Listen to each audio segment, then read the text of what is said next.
who is this? It's Jerry Krause, the vice president of the NBA champions, who drafts players, negotiates contracts, and gambles on chemistry.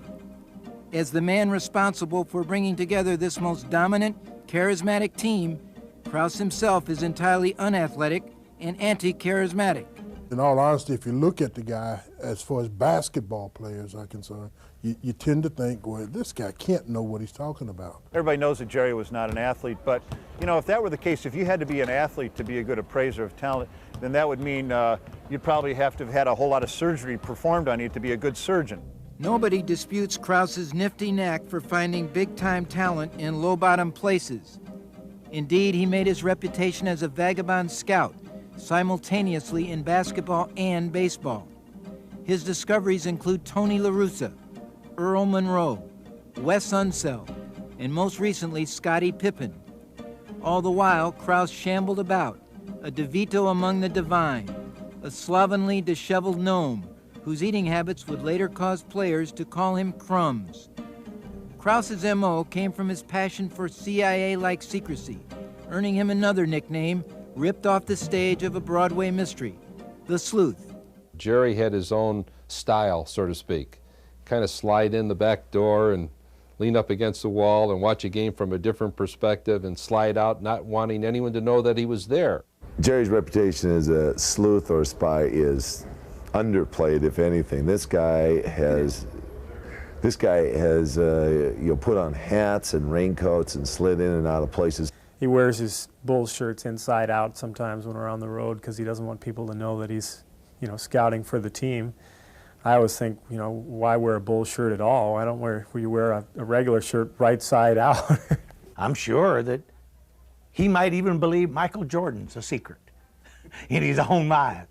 This is the Bulls' state-of-the-art practice facility. This is how the media watch the Bulls practice. Obviously, they don't. The Bulls call this a policy. Others call it paranoia. In the Jerry Krause Guide, this is the way to build world champions. We're a little secretive. We're certainly secretive in the things we do, but I found that that's the only way we can operate. Some of the old baseball scouts that he really admired in the old days told him to never reveal your hand. Now he's taken that to, some of us think, to a ridiculous level. But on the other hand, look at his track record. Krause's record has not prevented a bitter feud with the Chicago media. Not surprising, given his secrecy, aloofness, and grating personality. Krause's ongoing sour relationships with Bulls stars Jordan and Pippen, Jordan over power and control, Pippen about feelings and finances, are more strained. This has made Krause a pariah in his own home precincts. If you loved Micheal Jordan, it's almost as though you had to hate Jerry Krause. It doesn't affect me now. Did it then? Somewhat, because obviously there's nobody in the world who doesn't take pride in what he does, and I'm proud. I have 4 world championship rings. Not many people in the history of this game can ever say that.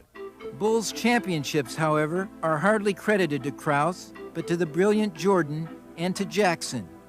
Whether Krause's relationship with Jordan is repaired, Jordan won't say. Michael's changed. We all do.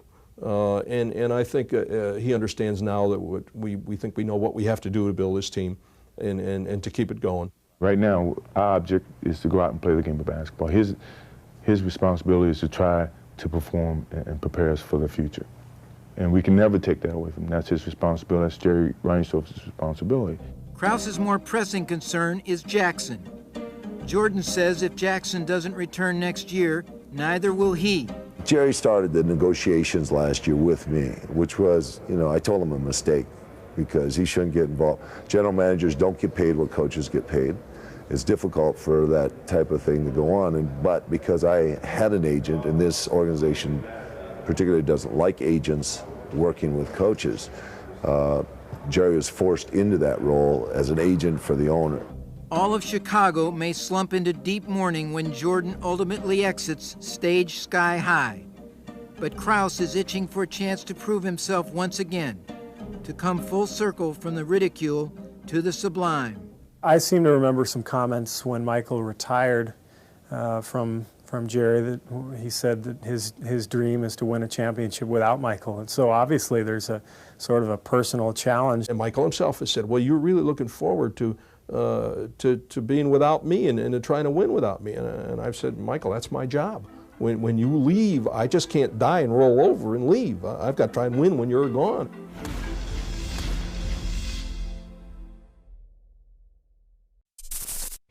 Thanks for watching ESPN on YouTube. For live streaming, sports, and premium content, subscribe to ESPN+.